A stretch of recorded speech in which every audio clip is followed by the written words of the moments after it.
ஓம் நமோ வெங்கடேஷாய. இன்றைக்கி நவம்பர் 13 வியாழக்கிழமை, நேத்திர தரிசனம். இன்றைக்கி எஸ்எஸ்டி டோக்கன் கொடுக்க ஸ்டார்ட் பண்ணாங்க 3 இடங்களில். Srinivasam complex, Bhudevi complex. ஸ்ரீவாரிமெட்டு வழியாக போகிற நடைபாதை பக்தர்களுக்கு பூதேவி காம்ப்ளெக்ஸை 4 கவுண்டர் ஓப்பன் பண்ணி 3800 டிக்கெட் இஷ்யூ பண்ணாங்க. எல்லாமே முடிஞ்சிடுச்சு.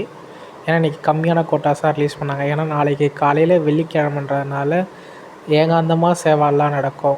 இந்த லக்கி டீப்லாம் இல்லாமல் ஏகாந்தமாக எப்பயுமே சேவா நடக்கும் வெள்ளிக்கிழமை. அதனால் முன்னாடி நாள் கோட்டா கொஞ்சம் கம்மியாக தான் ரிலீஸ் பண்ணுவாங்க எப்பயுமே, வெள்ளிக்கிழமைக்கானது மட்டும்.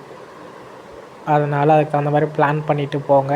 எப்பயுமே ஏகாந்தமாக தான் வெள்ளிக்கிழமைகள் நடக்கும் பெருமாளுக்கு.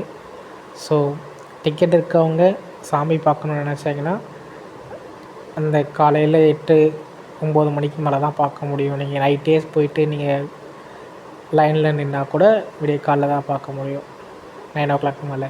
ஸோ அதுக்கு தகுந்த மாதிரி பிளான் பண்ணிட்டு போங்க. க்ரௌடு கொஞ்சம் லைட்டாக ஹெவி கூட்டமான மாதிரி தான் இருக்குது. ஸோ அதுக்கு தகுந்த மாதிரி பிளான் பண்ணி